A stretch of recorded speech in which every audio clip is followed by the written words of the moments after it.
Now, say my name. The Rolling Bad Podcast. You're goddamn right.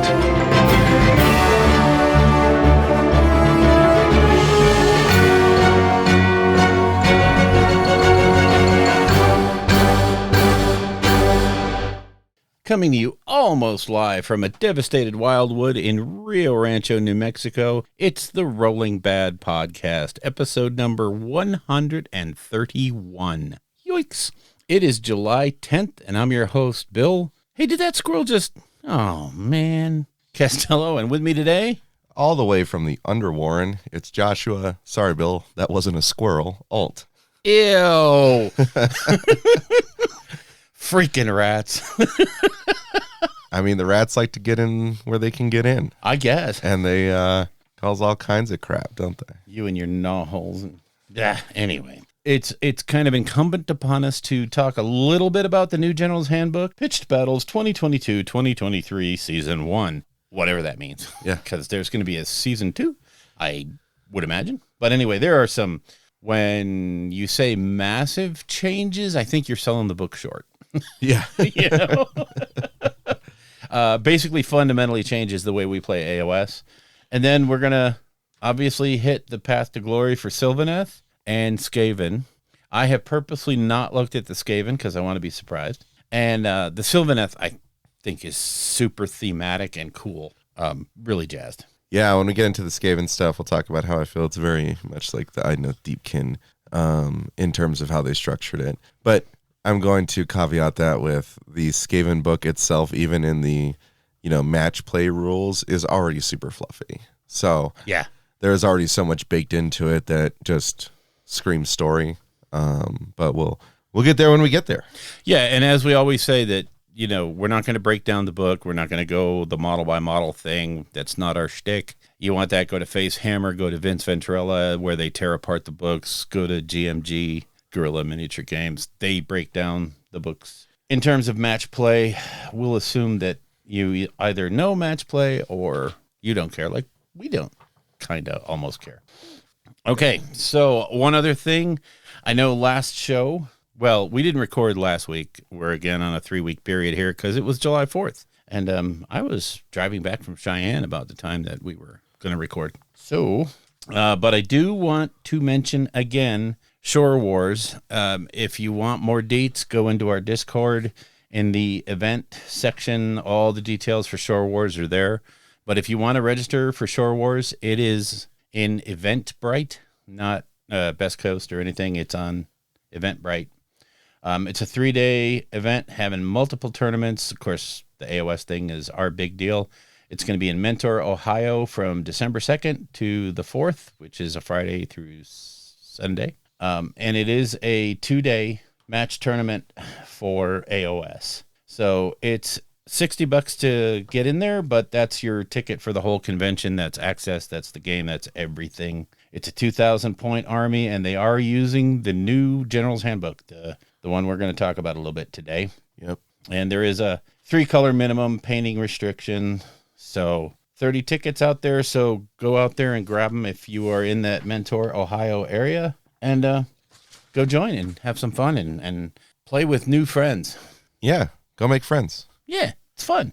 Trust me. And, if you're me, you get beat down by people you haven't been beat down by before. Oh, there you go. Awesome. Right? You know what to expect, huh? Yep. So, yeah, if you want the full write-up, you can go into the Discord in the event section, and all the details and links, everything are in there. And you can find out all the info and talk to the organizer. So... very handy. Okay, so I guess it's kind of time to talk about New Dawn. Yeah, and we're actually spoiled this morning before we even started talking. Yeah. There was a big preview that happened. Yeah, true, New Dawn. So this is hot off the presses, so to speak. You probably all see this stuff by the time we get there, and you'll be excited for the same things everyone else is excited for. Exactly. We got a little bit of something for all the box games that was being released today. So starting out, they gave us Warcry, Heart of Gur. We've got 2 new factions. One was kind of talked about before. Yeah. The Hashut were talked about before. Yep. And then we got the new Nurgly Swamp Folk. They're interesting. They're generic cultist looking kind of guys. I don't think that they stand out terribly too much, but the new Chaos Space Marines book, I could see some people buying those just to kit bash them. That way you can have it to your specific faction. I'm glad you mentioned that, because I was thinking, even as I saw those, I'm like, I can pretty much guarantee you there's going to be some Nurgle armies that are going to be featuring those models. Yes, 100%. Yep. They look fantastic for Nurgle cultists. And I like how they've been kind of doing that with the Warcry stuff, is how they sort of tie them to either like certain factions or give them some flavor that can be used to flex into that, you know?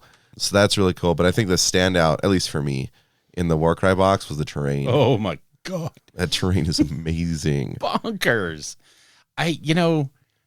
They're so smart the way they do this. They put that amazing terrain in these big boxes, and I know it gets the goat of a lot of people, but if you look at it as you're buying a box of terrain and getting 2 free warbands, it's a little easier to take. Yeah. But oh God, that terrain is that skull on the, oh man. And plus I just love the elevation, and just from the look of how that kit is on the board, yeah, I'll bet you don't have to build it that way. I'll bet you can have all kinds of different ladder and elevation change mechanics in that box. Yeah, I think Warcry has been pretty good for that. I mean, aside from when they did those like smaller box releases, everything's had a lot of modularity. We think to like Red Harvest, like how you set up the Veronite mine. I mean, there's 1,000 different ways to put that stuff together. Yep. Even the original one, how you set it up. And they did that for a reason, because they want you to have, when you draw the card, have various options. It's fantastic. Always excited for Warcry terrain, to be honest. They seem to step up their game every time. Yeah. The first time that released, I mean, heck, the giant Sigmar head with the I love that. structure that builds on top of that, you still can't get it anywhere else. I know. It's a rare piece, and it's so pretty. And that thing would sell like wildfire. Just, it's so good. Yeah. The bell tower that came with that too. Oh man. Yeah, use that for my Chaos Knight. Yeah. So I'm pretty excited about that. And then of course, as everyone knows, my other passion, Necromunda. That bike, that's awesome. Oh my God. The Goliath Maulers look sick, dude. Oh my Lord. You have one big wheel option, and then you have the grinder option. And it looks like their main thing is that if they charge you head first, it's going to hurt a lot. Oh God, yeah. Oh, hell yeah. So man, it looks great.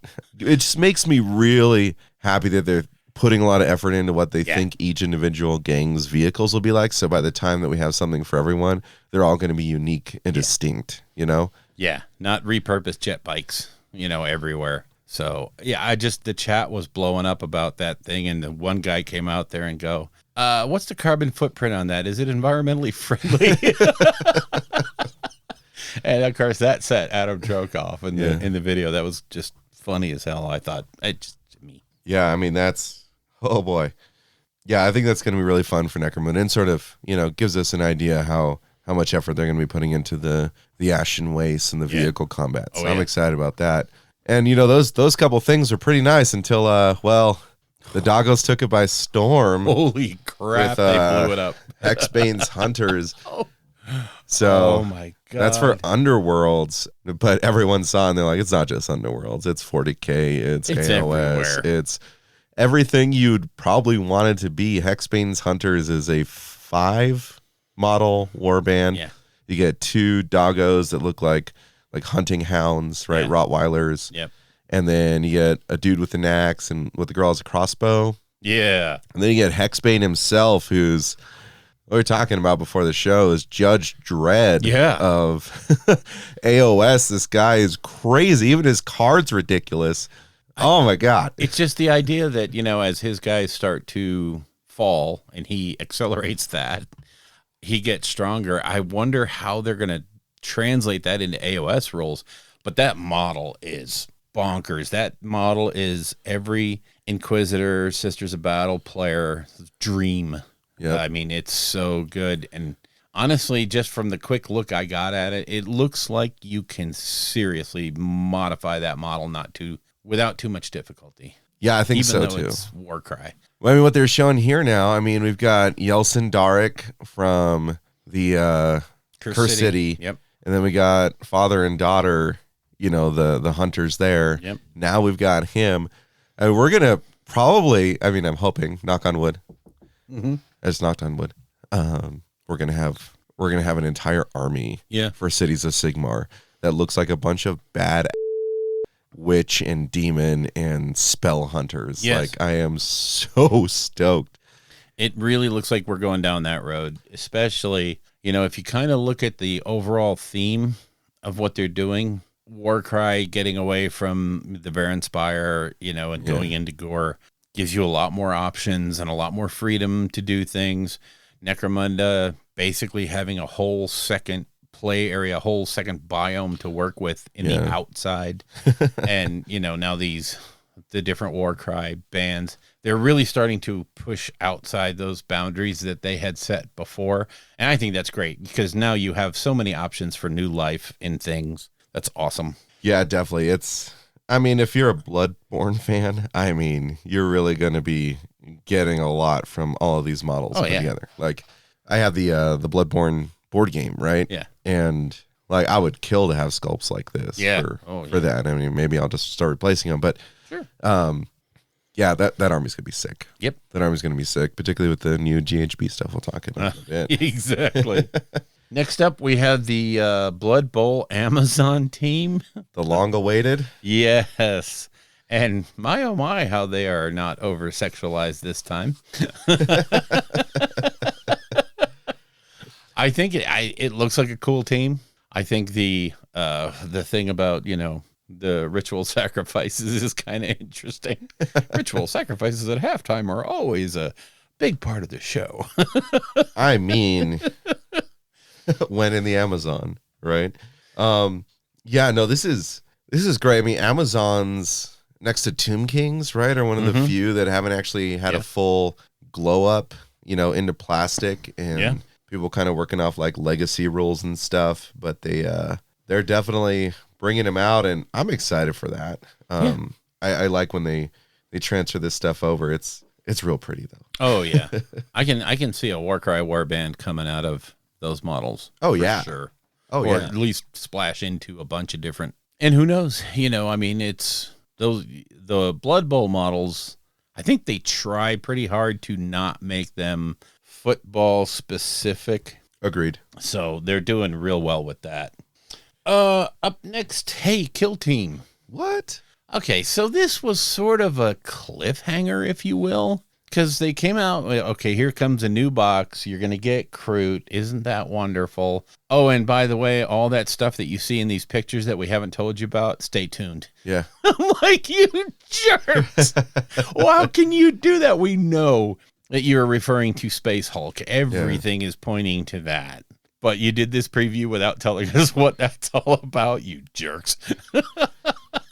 I mean, yeah, they got us good with that one. But then they like drop the Imperial Navy models too, and you're just like, and yeah, I mean, those are gorgeous. Those breachers are whoa. I mean, the slot right into the guard. And honestly, if this is foreshadowing what the new guard models are going to look like, I am so down. I am so down.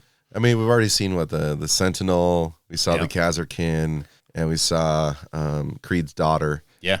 And, you know, that was one of the things where they didn't need to do much. They just needed to refine the models because, like, the form and function was already there. Even when they released the new Cadian squad, right? Yep. They didn't have to do too much, and it looks crisp. It looks clean. And it looks like, well, what do you want from the guard? You want military, right? And they're just coming out swinging. I am pretty excited about it. Yep, sure are.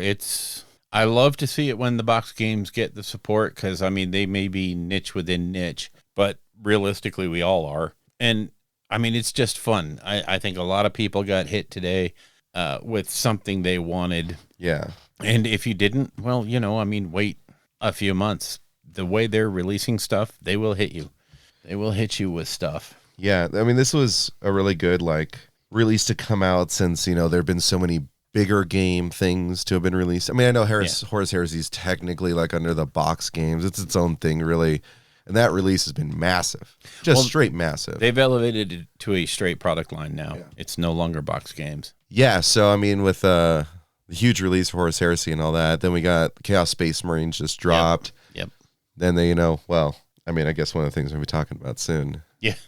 A big boy just dropped as well. Yeah. So there's been like so much going on. I mean, AOS just got a couple big releases with the GHB, Skaven, and Sylvaneth, armies that everyone loves, but, have sort of suffered a little bit up until now. Languished a bit, yeah.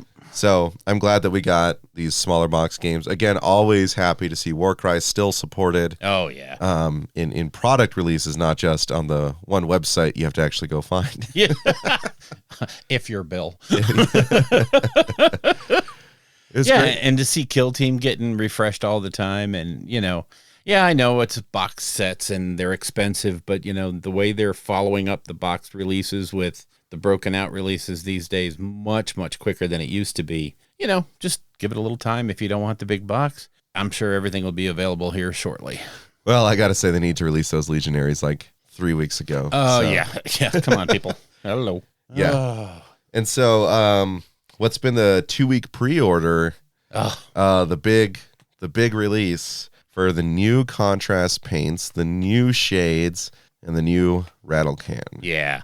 It's you've seen all over the place. There have been a lot of great videos of people like looking at them. Yeah. They're getting so much better at this process. Yes. Like a couple standouts for me. I mean, they're all great, but personally, that Rattling Grime, and the Imperial Fist Yellow. Yes. And I really like the Soulblight white shade. Yeah. Right? Yeah. So you have like 2-step white now. Oh, I know. It's Spray white scar. Do the Soulblight. Dry brush white scar. Hey, look, you did white. Yeah. Taking the labor out of it, because that's always been the problem with white. It's just so annoying to paint. Yeah.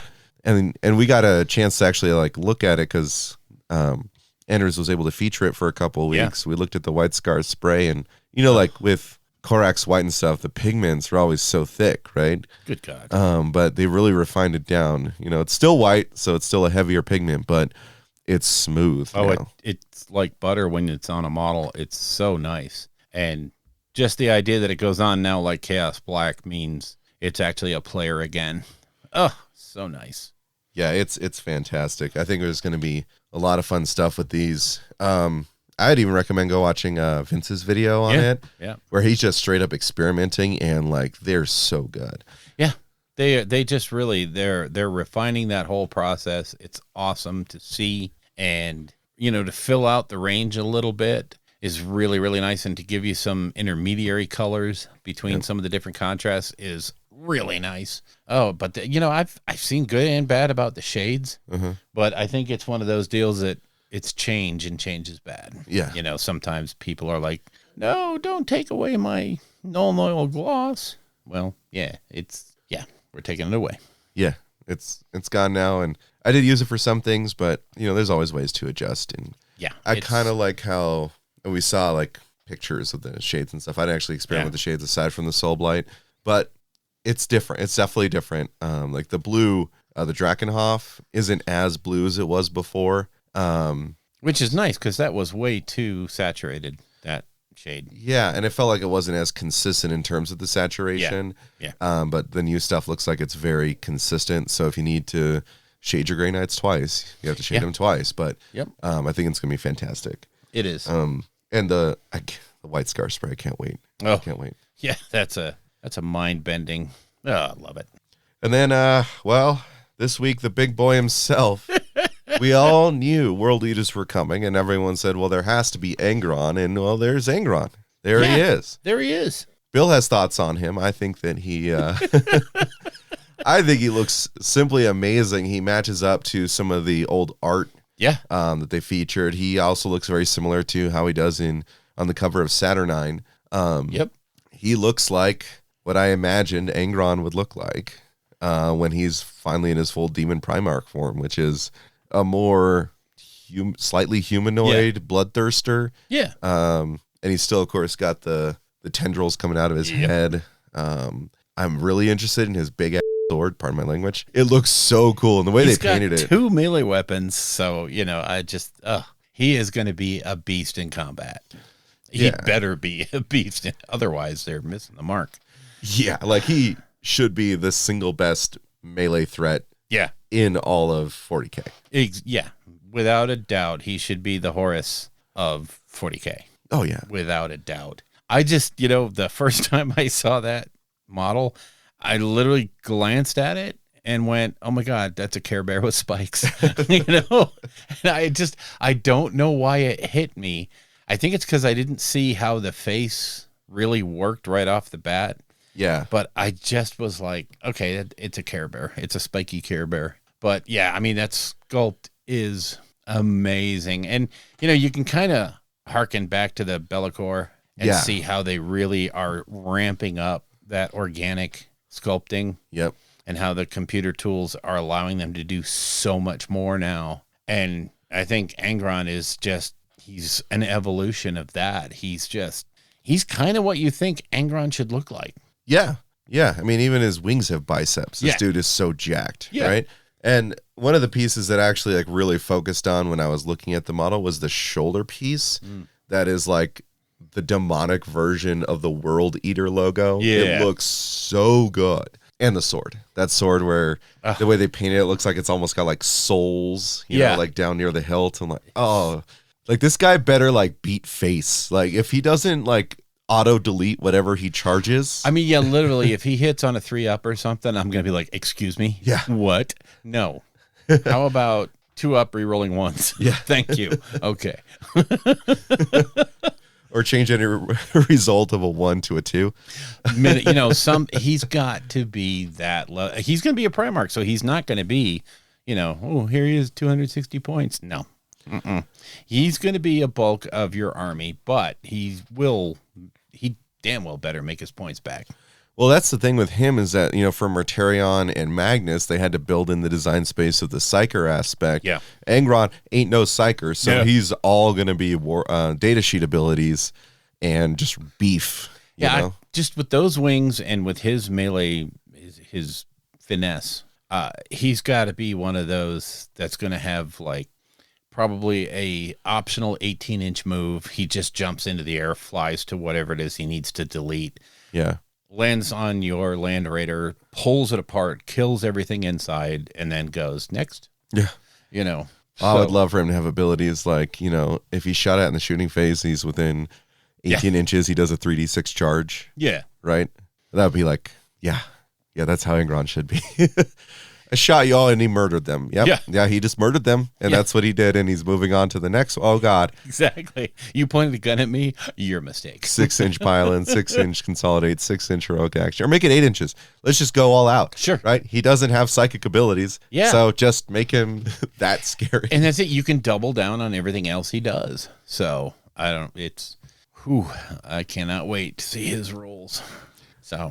Oh, yeah. But then, of course, they told us it's in the months to come. Yeah, that's with all these teasers and all this other stuff, I would have expected to see, coming in August or something, but they said months.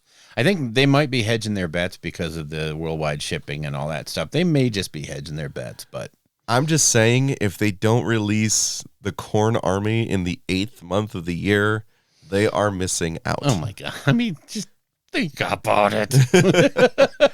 Like, it should be in August. It should be in August, right? That is like, it's perfect. It's perfect. It would be. Blood for the Blood God. So, if you're listening, GW, here's a thought. Here's how to capture the theme. Yeah. Release it in August. Damn it. Yeah.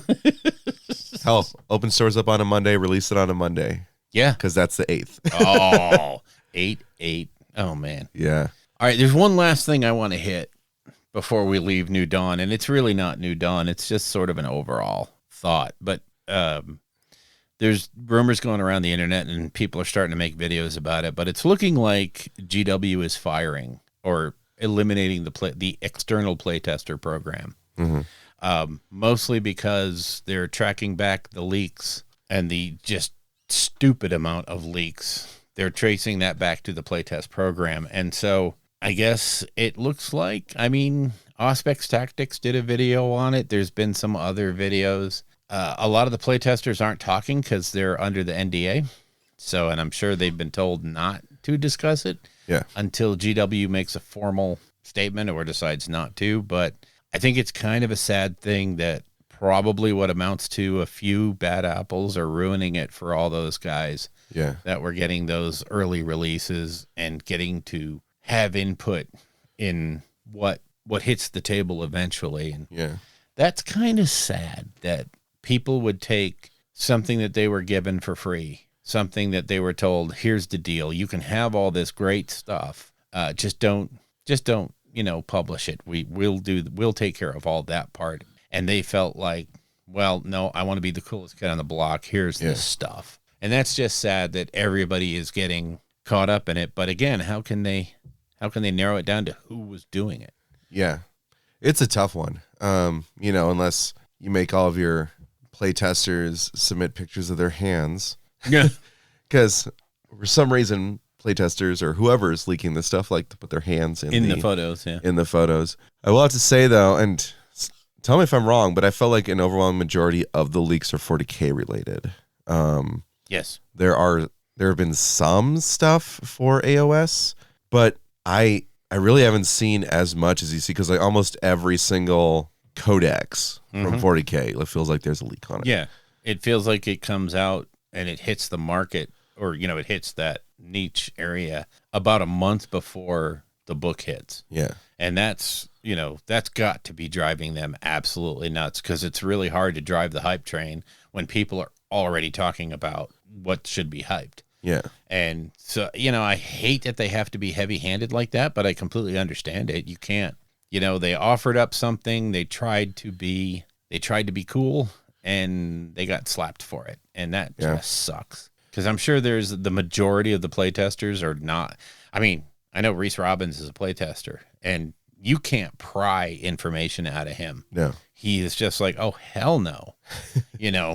And it's just sad. Yeah, I agree. The best minds that we have in the community are now going to be locked, or potentially locked out. We don't know this for sure. These are videos that are all based on sort of anecdotal and sort of, well, someone said that someone said, but obviously with the rampant leaks, it seems to me like that would be the response they have to take. And in all honesty, I haven't personally looked too far into it. Like, I saw some of the videos and hadn't picked it up yet to look at the issue, but they had to do something, and they're having to do something. Yeah. I wondered what the response was going to be, and I don't actually know if this is actually the response or just the rumor response. Yeah. Or if maybe they leaked that information through particular playtesters to find out who would leak that Who's information. leaking it? And they're like, gotcha. Yeah. Well, now we know. Yeah. Well, the thing is, how it affects it is if someone leaks the book, right, then it's just available for everyone on the internet, and that directly impacts sales. Yeah. There are going to be people who still buy it, me, you, all the people who actually follow the rules, but it's going to impact them, it's unfortunate, but I think action needs to be taken. Yep. Yeah, I mean, not only is there a financial hit, but the way they try to manage the hype train is directly impacted by these leaks. So, oh well. But anyway, that would be the end of New Dawn. Let's go grab some breakfast and we'll pick up creation. Sounds good. Make sure you join us tonight for the news at 11. Okay, as the lady said, news at 11. So not only did we get a preview today, but we're also getting new drops. And in terms of really big drops, for the Horus Heresy, they're releasing Kabanda, the demon general of Cygnus. And if you're not aware of the story behind that, that's the big demon that was the nemesis of Sanguinius and the Blood Angels as a whole. Yep. He not only fought Sanguinius a few times, but he also went up against Dante in the most recent Blood Angels book, The Devastation of Baal. Mm-hmm. And he's an angry man. Well, man, demon. So amazing. I mean, like some people might say about Angron, he kind of looks like a different kind of Bloodthirster, like Bloodthirster meets Demon Prince. Yeah. If you're looking at it, I think he's probably going to be a staple Demon Prince of Khorne for anyone who's playing 40K, but he's an AOS. Beautiful. I mean, look at him. He doesn't have anything that screams 40K. He doesn't either. So he is a perfect AOS Demon Prince too. So the wings are just gorgeous. Again, it's a phenomenal sculpt, just like Angron. I mean, it's Wow, it's really nice. And this model is going to do duty across 3 different game systems. So Yeah. awesome for them. It's a specifically Horus Heresy launch, just so everyone knows. Yes. But I'm expecting this guy to sell like crazy. That axe. Oh Hot my God. cakes. Yeah, the beautiful axe. And honestly, we'll have to look at it. I mean, the belt could be considered kind of the 40K Chaos symbol, but. And the Space Marine on the base kind of gives. Yeah, he's a dead giveaway, but. He might be more Bloodthirster sized. If we look at the size of that Marine. I think he's Bloodthirster sized at minimum. I think he's going to be bigger than a Bloodthirster just because of his wingspan. Yeah. So. He's not up in the air like a Bloodthirster too. He's definitely got a nice, stronger base. Yeah. That's one of the things I didn't like about the Bloodthirster. Yeah. But the pirouette on my ballet shoes. Just off a little bit of fire, and all this weight supported by tiny fire. No, this model looks fantastic. So, man, they are just not stopping with the heresy stuff, man. It is amazing. And, this was a very conscious design decision on their part to not have anything on there that screamed 40K or 30K. So this works across 40K, AOS, beautiful demon. So whoever thought beautiful and demon would be in the same sentence? But anyway. Whoever developed Slanesh, The next part, Necromunda. We're getting our Exo Driller, folks. For all of you squat fans out there, it's here. Man, that thing is so funny looking, but I love it. It is goofy looking, and the guy in the cockpit, it's like, it's literally like a mini Contemptor Dreadnought. Man, the little head poking out is like, oh man, it's pretty funny. Or even be like the Cataphracti Dreadnought in a way, with how like the head's just stuck in there. Literally looks like just a little bucket with a visor. Yeah, we've seen it before, but I'm pretty stoked this is available. If the pre-order of the Necromunda Squat box is any indication, this will sell out. So hopefully you got one by the time you hear this. Yeah, really. Then coming up for 40K, reissue of the Knight Questoris. They're calling it filling a wide variety. I don't know if they honestly are calling this new, because it looks like just the old Questoris model. I don't see anything on it different from the one I built. So is it like a reissue of what was the Canis Rex box, maybe? No, that's not even Canis Rex. Canis Rex is a lot more customized than that. This is a really good base framework for whatever you want to do going forward, because it has all the different weapons. So very cool. The Questoris kit comes back out.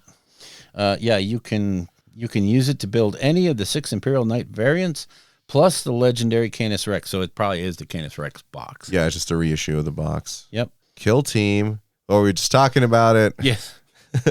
They're breaking out the Void Scarred and the Legionaries from Kill Team. Thank God. Yes. I've been needing those 2-handed chain axes all day. So I'm going to be snatching up 2 or 3 boxes of those. Yep. And then the Void Scarred for all of you Eldari fan out there. That's the really fun one that can kit out. So it's just got essentially like 4 characters in the unit. Yeah.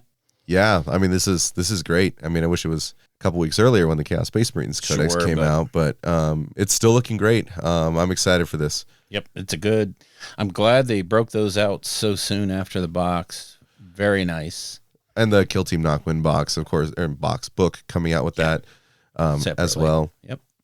So if you didn't buy the Knockwind box, you can get everything that mattered to you other than the terrain right now. They're also re-releasing the Warhammer World Dioramas book, which actually comes with a ticket to the exhibition hall.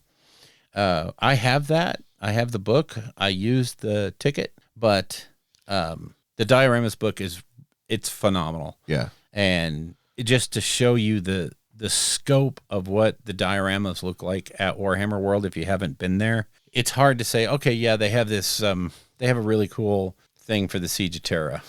You don't get how amazing it is until you see 3,000 or 4,000 models in basically what is a room size diorama. And then there's all the other dioramas that go everything. Every game system has something that's just amazing. It's so good. And if you can only live vicariously through the book, it's a really good book. And again, you buy the book, you do get a ticket to Warhammer World. So just put that in your pocket. And if you ever get a chance to get out there, you have a free ticket. There you go. So next part from the Black Library, we have the Vaults of Terra, the Dark City. Which one is that? The Vault of Terra series continues with the Dark City as interrogator Spinoza there we go. finds herself alone and separated from her master, Inquisitor Erasmus Cowell.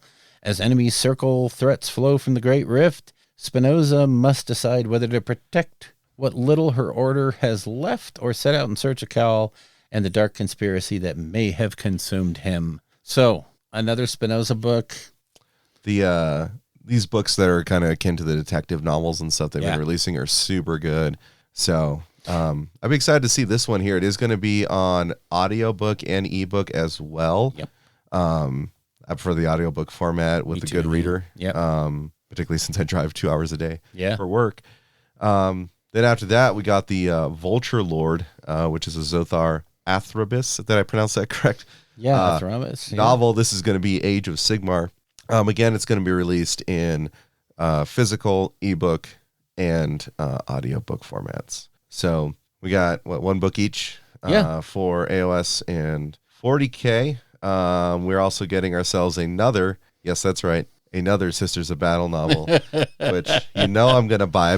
I've bought every single Sisters of Battle book in hardback as it's come out. And this is Order of the Bloody Rose, too. So The Rose at War. I like it. God, that's a really beautiful cover. The Sisters have amazing covers, man. I know, they just, That's why I always buy them. Yeah, I like them a lot. so good. So good. Oh, Dominion in paperback finally? It looks like a Dominion in paperback. Oh, paperback for the first time.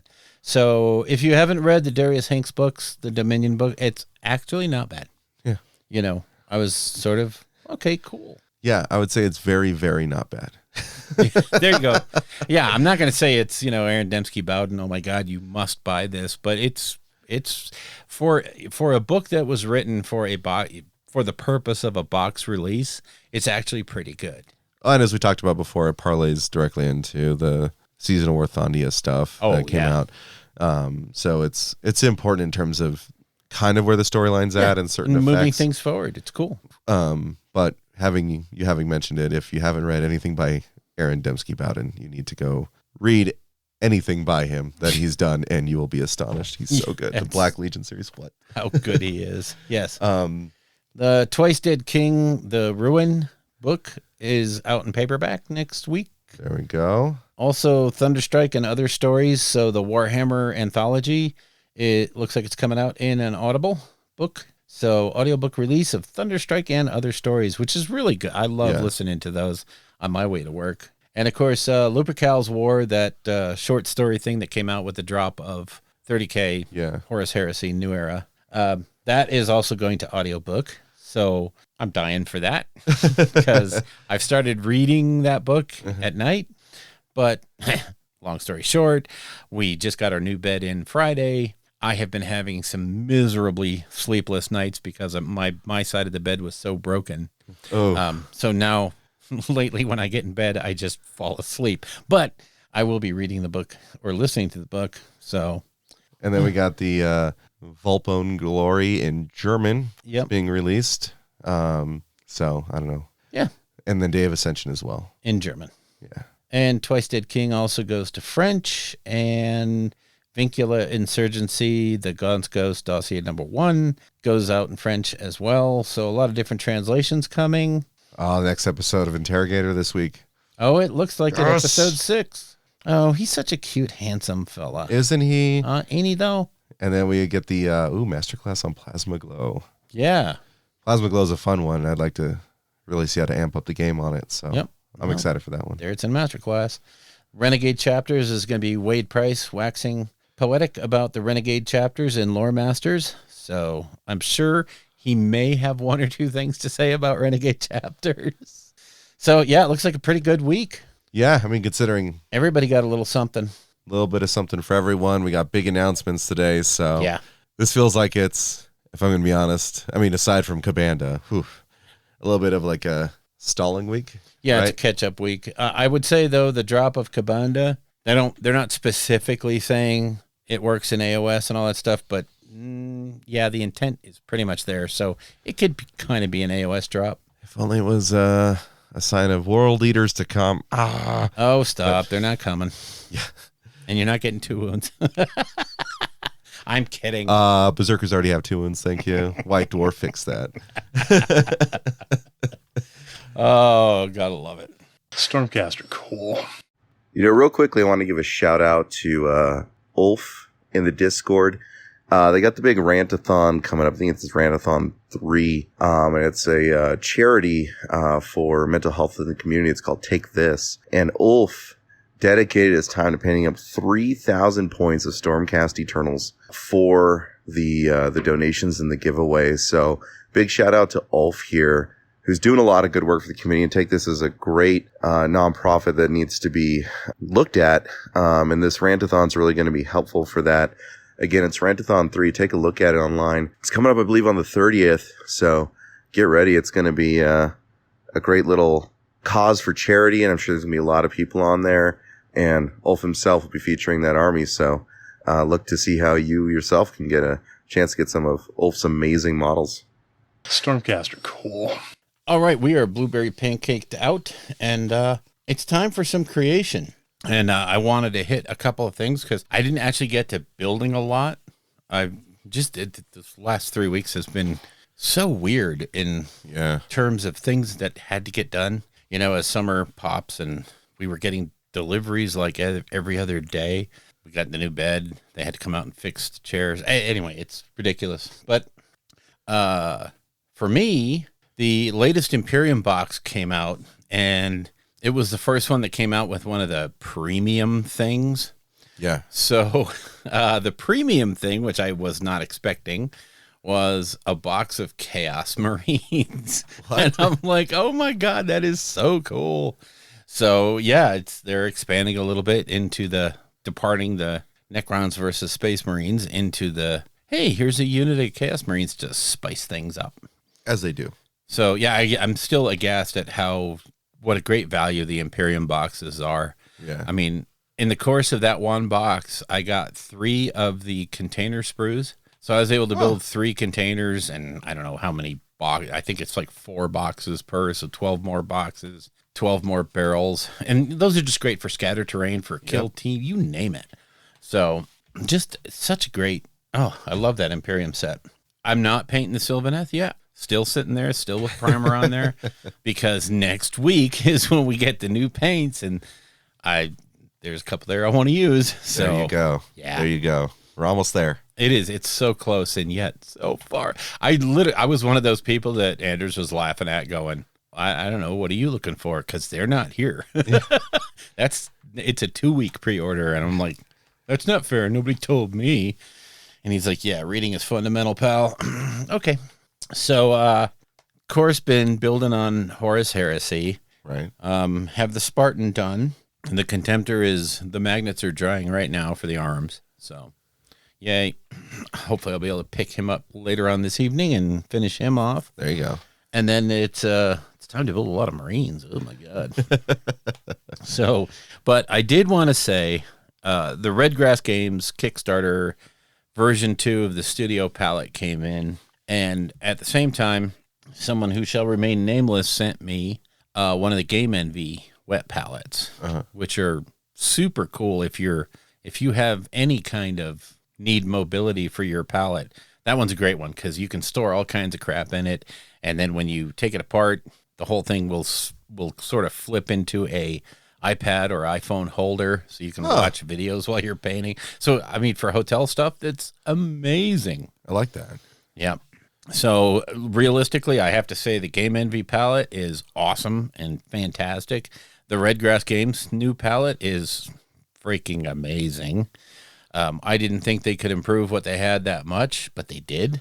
So, but again, it goes back to the best wet palette in the world is the one that you use and like. Yeah. So if yours happens to be a couple of Scott towels on a paper plate with some wax paper or some parchment paper, hey, that's great.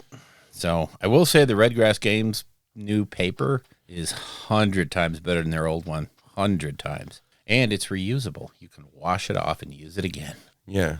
So they changed from X-Rite to Reynolds parchment paper? No. I guess. You know? Well, the old palette paper they had to me, and I was wondering if it was just me that noticed this, but then I found other people said the same thing in the comments, that it was there was a little too much watering going on, a little too much water wicked up from from the foam into the paint, and it basically overhydrated it. Okay. So now that doesn't happen. You put the paint on there and it stays whatever you put it at with whatever you're mixing it with. I dig it. So yeah, they're very cool. But otherwise, what you got? So I was in Chicago for a week, so that slowed me down on quite a few things. Yeah, that'll do that. But I was able to get all of the Age of Darkness box built and primed before I left. And Nice. I started to, apply my Achillean green mixture that I had made. I got a vape oil dropper bottle for it. I did 2 parts contrast medium to 1 part Achillean green. So I just an entire bottle of it. I yesterday got through 29 of the models in the box. Just applying the Achillean green. I'll need to go do my touch-ups. Sure. I need to paint my blacks, and all the other things will be playing. But like the bulk of it is this Achillean green process. Yeah. And of the 29 models, that includes the Contemptor and that includes the Nice. Spartan. I saw that. Yeah. Yeah. In fact, this morning I just because of how I like Alpha Legion to have like sort of weird transition-y colors and stuff, and how like brush strokes work, particularly when you're doing it over flat paneling, with this kind of mixture. I then went over the entire Spartan with Aethermatic blue. Oh, wow. And so the somewhat silvery parts that come through is like the contrast dries and breaks up a little bit, or I should say separates. Yeah. It's got that like bright, like electric blue to it. Nice. Just because I think on the bigger piece that'll stand out. I'll probably do it on the Contemptor as well. So that puts me squarely with 25 Marines to put the blue on, which is super efficient. I think I was timing myself yesterday when I was just doing it. And it's like at most 4 minutes per model. Wow. Just because the process is so easy. So I'm being pretty efficient with that. Yeah. I don't know if I announced this last time, but I did kit bash the 10 Khorne Berserkers with the Blood Warriors from, well, I should say converted Blood Warriors from AOS to Khorne Berserkers for World Eaters. And then I converted 5 Wrathmongers to Red Butchers for 40K. And I painted up my Slaughter Priest from AOS and turned it into he'll do double duty. Yeah. He'll be a Slaughter Priest if I play Blades of Khorne, but he's my Chaos Lord, generic Chaos Lord for 40K. So that way I don't have to just run Khorne. Yeah. Yeah, and that was fun. I painted him all the way up. Nice. And then I started building a Baneblade yesterday since the Horus Heresy Legacies thing came out and confirmed we can use, I think, almost everyone. I don't think we can use Doom Hammers, but we can use almost every variant. And so I'm doing the Storm Sword because White Scars. I just thought, name-wise, it's good. It's also like the only AP3 cannon that they've got stacked. Well, I think the Volcano cannon is AP2 or 3. Just Storm's in the name, so I have to. Gotta have it. Yeah. And no doubt I'll be buying more Bane Blades. Welcome to the dark side. As much as I was not happy putting the Spartan together, and that's most like it just had weird framing. Weird framing for me. My second Spartan that I got in my second Age of Darkness box, I'm actually going to be selling off to get some probably more chaos, to be honest. The Baneblade, I love putting this thing together. Yeah, it's a fun kit. It's just fun. It just fits. It's a giant box, obviously. And I know painting it's going to be relatively easy because it's like painting a big piece of terrain. Yep. That's got a giant cannon on it. And there's lots of leftover parts. Oh, yeah. Oh, my God. Like so many things that you can use to make terrain itself, right? Because since I'm doing the Storm Sword variant, I'm not going to have like the top portion with the Baneblade cannon. You can have an in-place turret somewhere. Yep. Yeah. Have it destroyed somewhere. Yeah. Like, just so many ideas in my mind for that. I'll probably get one of the little Marines that pops out the top of a tank and do a White Scar guy that I can put on top of the Baneblade. So that'll be fun. Other than that, because of that that week at the conference, I think that slowed me down on a ton of stuff. So that's where I'm at. I mean, I still did work, but yeah. Jump into battle, are we? yeah, and I'll say right now, I did nothing. Wow. I have not played any games. I've been traveling too much. Yeah, I hear you. So this is the Bill show at this point. I literally just got in terms of GW stuff. I got in 2 games of Aeronautica Imperialis. Oh, cool. Yeah, it was just pure for fun. And wow, I keep forgetting how much I really enjoy that game and how silly it can be, even when you get mostly wiped out and then pull it out at the end. But we did one with Marauder bombers. Yeah. And I was absolutely convinced I had lost that game right up until the very end when I just started scoring on the bombing runs, and it was just nuts. Once you start getting real accurate with your bombing, roll the dice, of course. It just got silly. And, of course, we were using the aces, the ace pilots. Okay. And I had one guy there that was a pretty good. He helped the bombing, he did. And, I just maxed out points on the bombing run. And then the next one we did was just pure dogfight. Denny took the Xiphon interceptors, the Space Marine stuff, up against my Imperial Navy. Yeah. Oh, boy, it wasn't even a thing. It was just, holy crap. Every time I turned the wrong way. It was like, wow, was that a dumb move?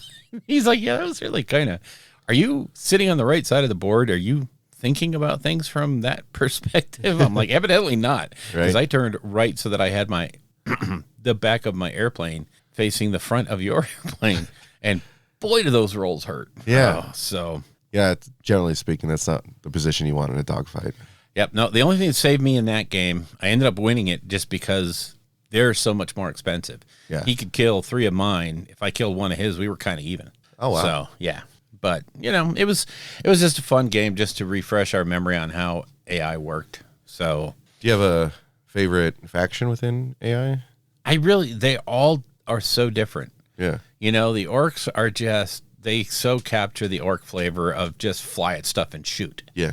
And you're not going to be doing these crazy maneuvers, and you're not some Eldari crazy, you just fly at them and shoot. And everybody has their own little thing, and it's fun.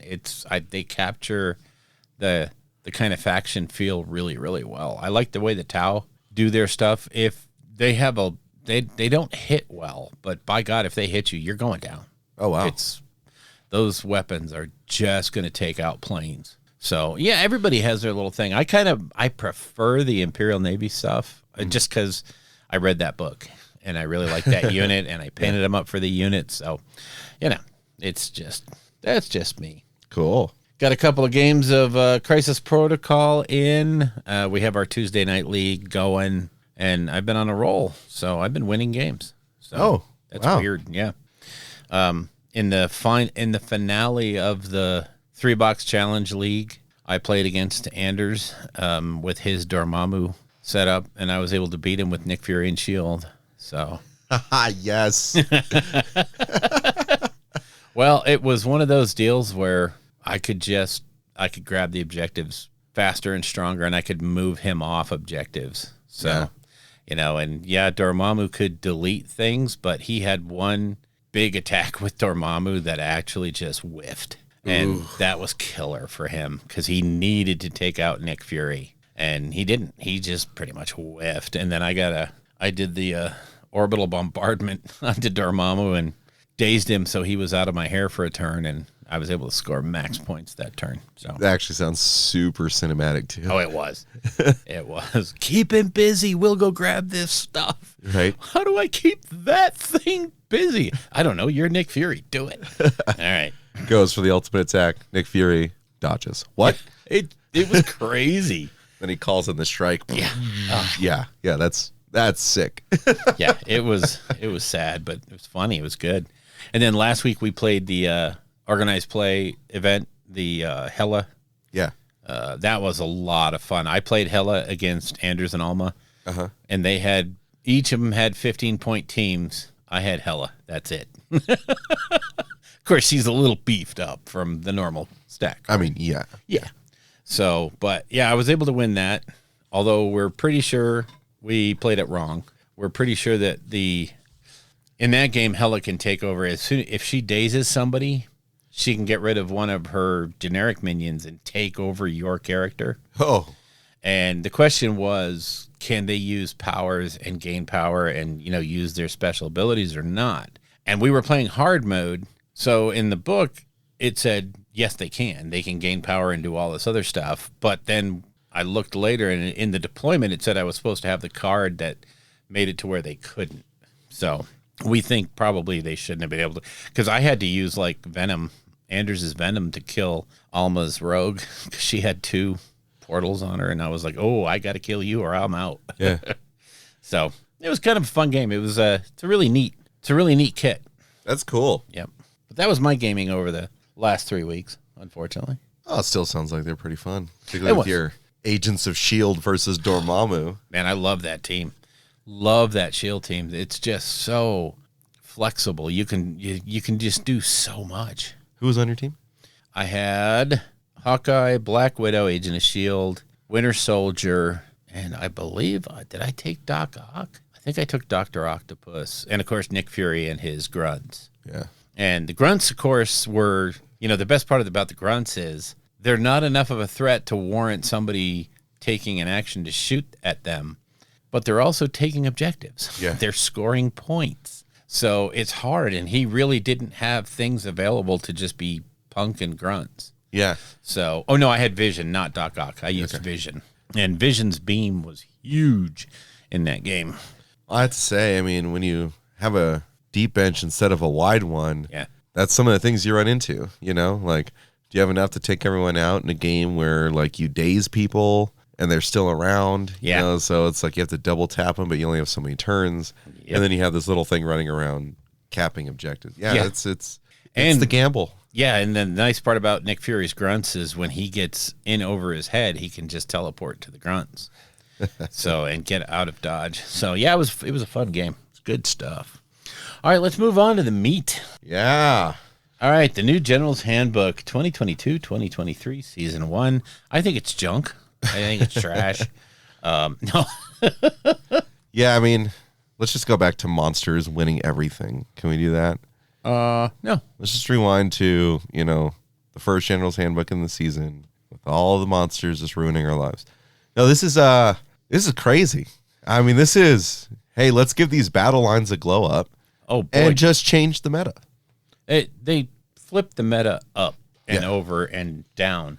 There's nothing about what you were playing 6 weeks ago matters now. And at the same time, none of your armies are invalidated. Correct. This book doesn't come out and say, well, so long, Cities of Sigmar, or so long, Lumineth Realm Lords. No, you just have to build different lists now. And fundamentally different lists. The basic, just not to sit there and digest the book, but basically the special rule for this book is friendly battle line units that have a wounds characteristic of 4 or less and do not have mounts. So foot troops, literally, they gain the Galician veterans keyword. Yep. And then so much of this book works off of, if you have that keyword, you can do this. You get to do this. You score more if you do this. You're worth more on an objective. So I'm sorry, ogres, but your special rule just got beat to death. Oh, yeah. I think Ogre Maw tribes got hurt the most by this pack, They did. but it doesn't take any of their combat power away. No, it doesn't. What it did do, though, was make my 60 rats count as 180 models for the purpose of objectives. If you take them in the bounty hunters, not the bounty hunters, in the, what's the other one? The expert conquerors. Expert conquerors, yeah. I could take 2 60 packs of rats that count as 180 models for scoring an objective. Yeah, that's pretty much a... Boy. I win that objective. Yeah. And Yeah. it's really, honestly, it changes the focus of the game so much. It does. And I made this comment a few shows ago. I was kind of getting really burned out on that monster meta. Yep. I didn't like the idea of making lists that had to account for, how does my monster take out your monster? Yep. or plural. In this new version, I think you're going to see Seraphon doing a lot better in a different way with far different lists. Oh yeah. You're going to see Nurgle doing crazy fun things with almost the same list that they were taking anyway. Yeah. Zombies are a thing. I mean, blocks of zombies. Oh yeah.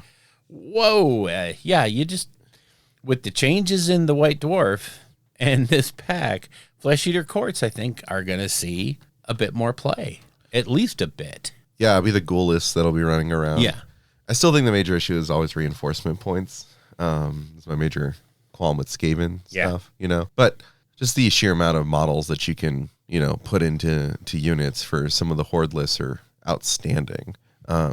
Anything that comes in bricks of 20 is now like skyrocketed in value. Super valuable. Yep. We're going to see from some of the top tier guys, we're going to see some lists that are so out there, so different. But like you say, a block of 60 rats is going to be an immovable object on an objective. And let me just say, that's 300 points right now. Yeah. 300 points for 60 wounds on a standard 5-up save that can be buffed. That counts as 180 models. That, by the way, you can still make Fearless if you do it right.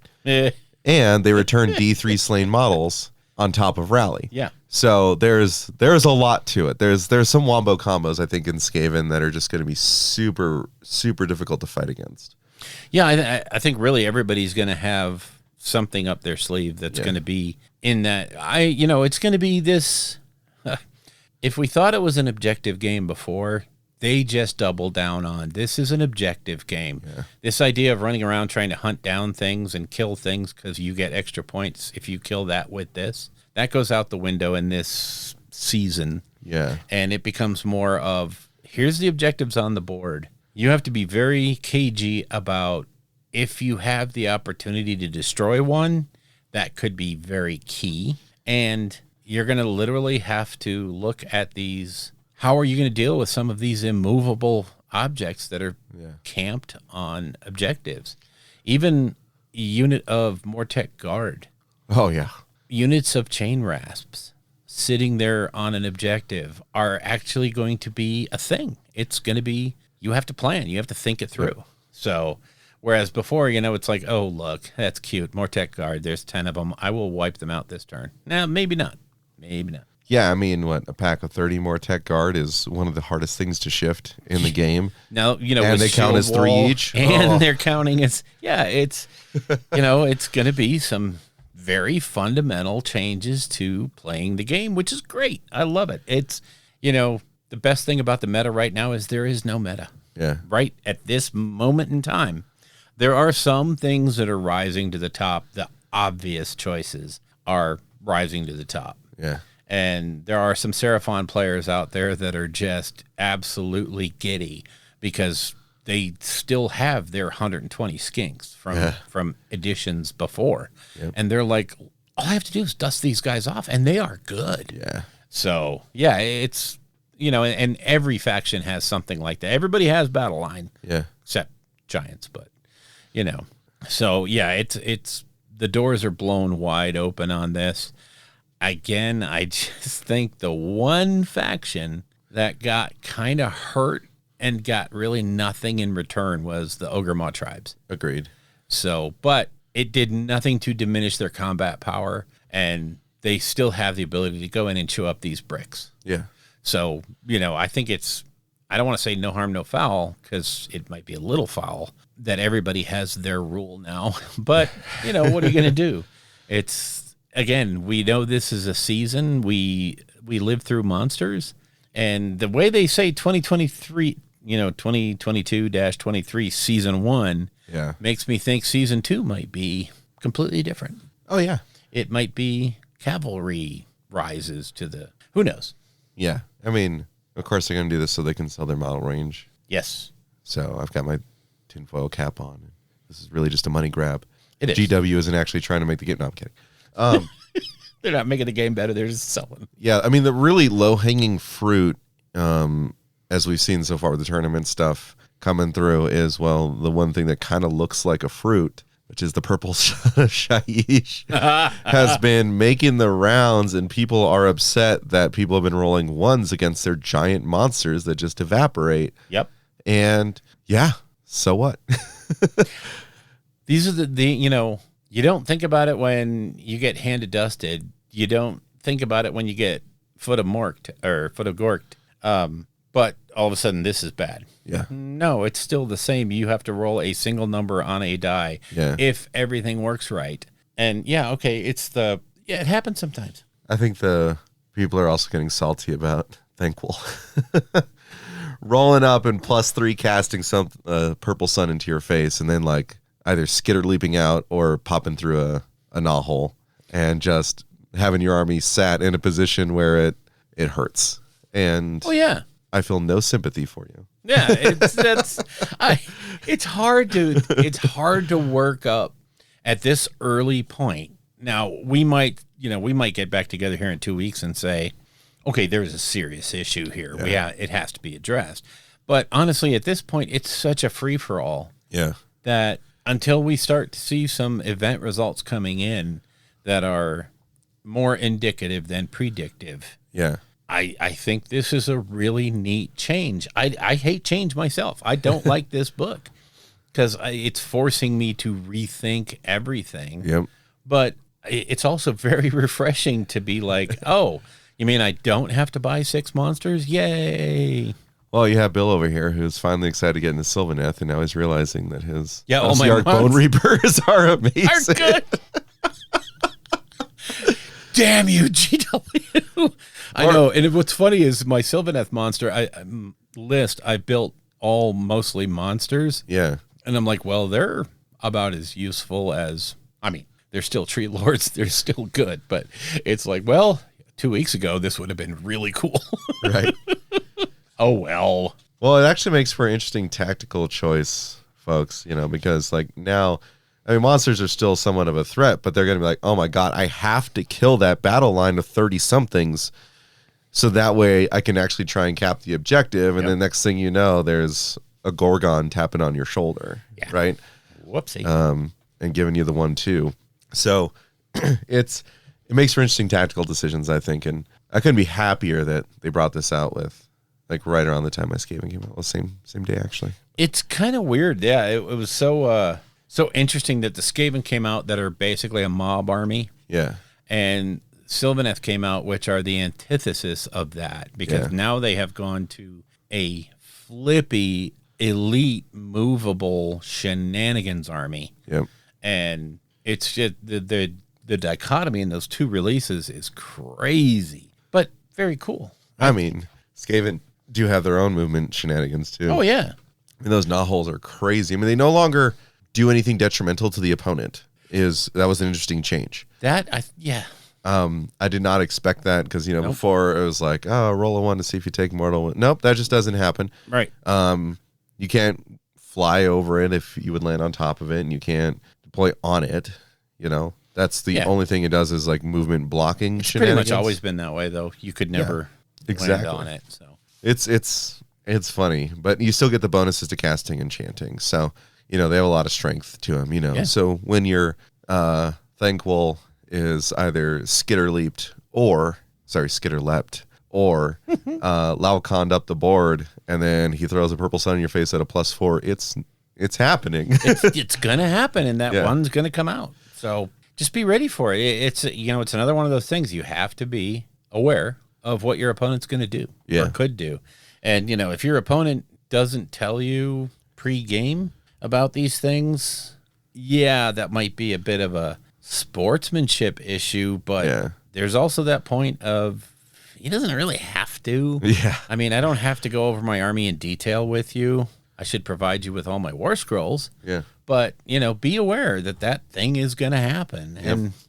And, I think most armies have that thing that they can pull out of their back pocket and go, oh, did you know I can do X? Yeah. And so, I think the Skaven, I just love that book because it seems to me like Skaven play like Skaven now. Yes. And it's that, oh my God, we're going to mob you. But our big beefy boys are really big and beefy Oh yeah. and don't get in their way. But most of our combat power is going to come from just the horde of things that are going to gnaw at your ankles. Well, I mean, there's some really interesting builds coming out of it. Oh, yeah. Like you can wombo combo some craziness. Like if you want to have like the turn 1 purple sun vortex threat, then you have Thankful and the oh my God, what's the guy called? Bone Ripper? No. Thankful's on Bone Ripper, but I'm talking about the Vermin Lord Deceiver. Oh yeah, Because you Skitter Leap up, Purple Sun at +4. Yeah. Dreaded Skitter Leap up, and then Vortex, so you're stuck with the Purple Sun, and then they peace out through the gnaw hole. Yeah. And the Vermin Lord Deceiver, you can't target him if you're outside of 9 inches. Yeah. And it's like per model. It's not unit, per Right. model. Yep.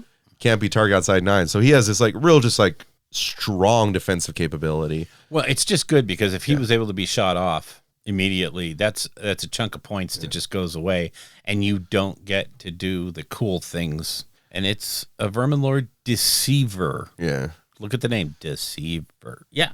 So I like those. I like those. Eshin is my favorite right now.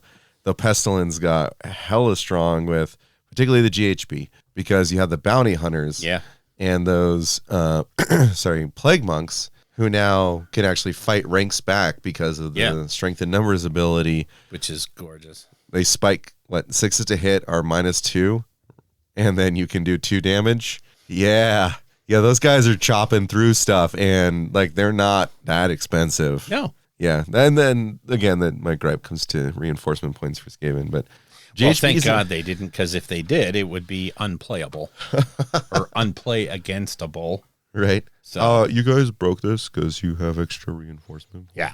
I mean, could you imagine 4 bricks of 60? Yeah, that's not a game anymore. No. What's the fun in that? Well, I just want 3 bricks of 30 plague monks. Yeah. To make the game unplayable. All in the bounty hunters. I mean, what's the problem with that? Exactly. I mean, they only get +1 attack on the charge, and they get additional +1 attack from the prayer, and then they get +1 to hit and +1 to wound from the corruptor. I mean, what's the matter with 150 attacks, 2s and 2s?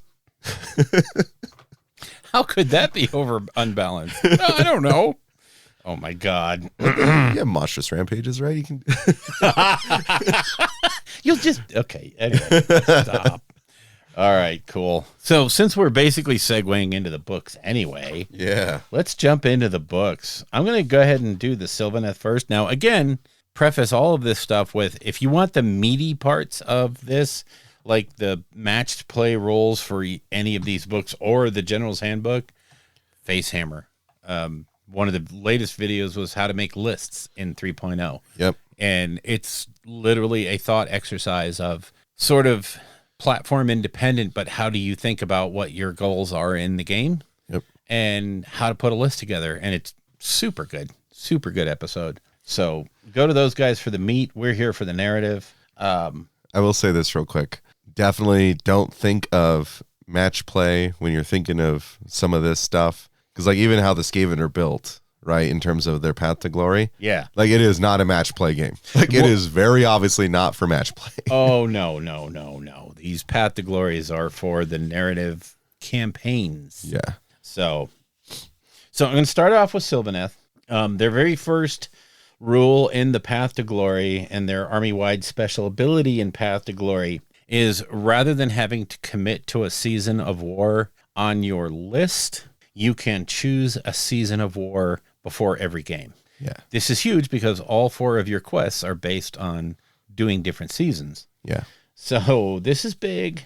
The next rule up is the Watchers in the Wood. This is what gives them their sort of unique feel in Path to Glory. The stronghold of a Sylvaneth army is their Wildwood. Record the name of your Wildwood on your roster.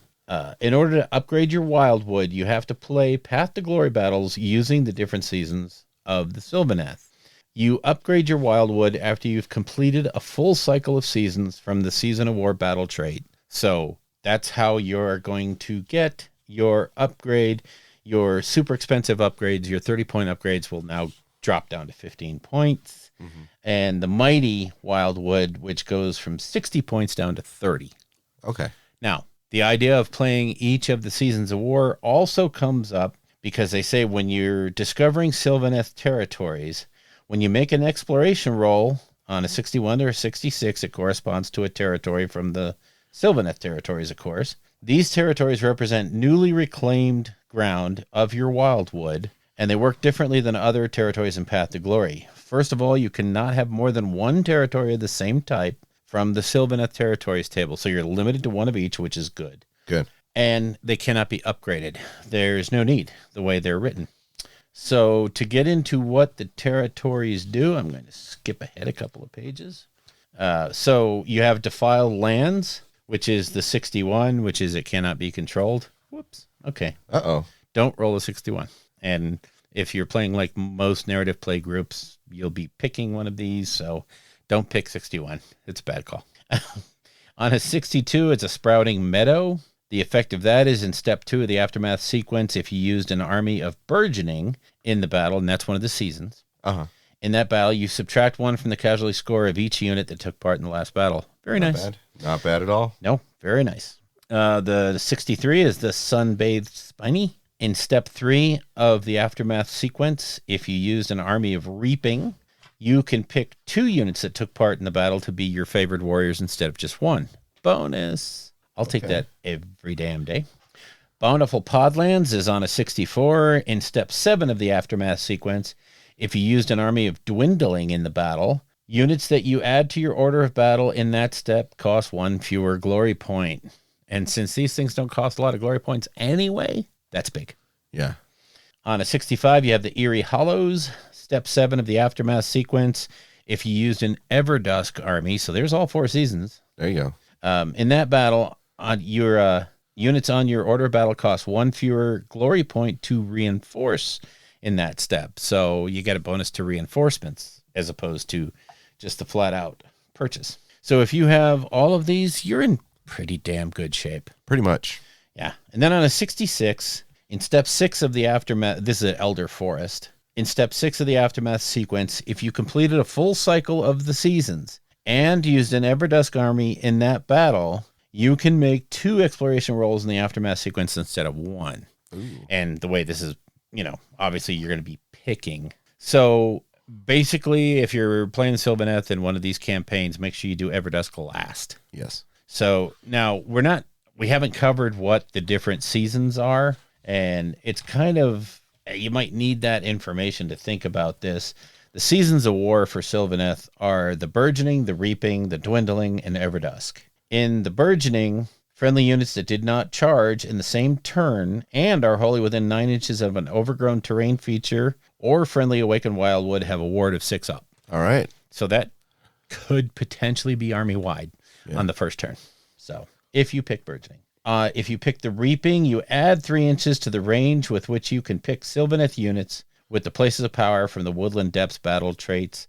Basically, that gives you your ability to move around the board almost freely. And if you add 3 inches to that, it's sick. You can just be literally pulled out of combat. Anywhere you need to be. Yeah. In the Dwindling, in the hero phase, reroll 1 casting roll, 1 unbinding roll, and 1 dispelling roll, so long as the friendly wizard you pick is a Sylvaneth wizard wholly within 9 inches of an overgrown terrain feature or Awakened Wildwood. Okay. Very nice. And if you look at the videos and stuff, basically terrain on the board is Sylvaneth. Yeah. It's, anything that isn't a building is pretty much theirs. And then in Everdusk is the weird one because it has a penalty but a big bonus. In Everdusk, you subtract 3 inches from the range with which you can pick friendly Sylvaneth units with the Places of Power and from the Woodland Depths battle traits. However, if the unmodified hit roll for a melee weapon is 6 and you're within, is a 6 and you're within 6 inches of an overgrown terrain feature or Awakened Wildwood, it scores 2 hits instead of 1. Make a separate roll. That's, you're losing 3 inches, but since you're going to be stuck in anyway, it just pretty much gives you a plus. So. Well, plus, if you have Lady of Vines walking up with everyone, doesn't she still count as a Wildwood? She's a moving Wildwood. Yeah. Some of the other elites are moving Wildwoods. And she scores double hits. It's just nuts. It's a very good army. Yeah. I'm really pleased with what they did to this. So I'm not going to go over each veteran ability I don't think we should. The quests for the Sylvaneth to start getting their cycle.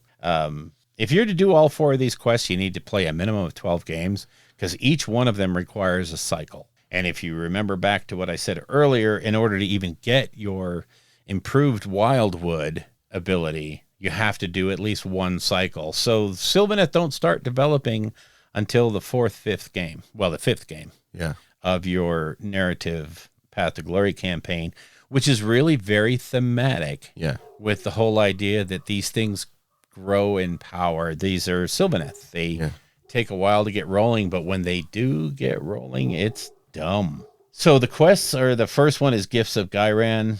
To complete the quest, you fight 4 Path to Glory battles using each of the different seasons of war. Okay, so this requires 4 games. There you go. When you complete the quest, you can give 1 unit from your order of battle a veteran ability from the veteran abilities table, even if that unit did not reach a new rank. So you can That's really good. Yeah, you can just hand out veteran abilities. Like I said, I'm not going to go over the veteran abilities because I'm noticing that the framework for veteran abilities is the same for every army. You get +1 to hit, you get +2 inches to move, you get all these other things, and most of them are once per battles. So they're not letting the veteran abilities table be the do-all end-all for Path to Glory, which is good. If I may, Bill. Certainly. They're definitely handing things out like Oprah.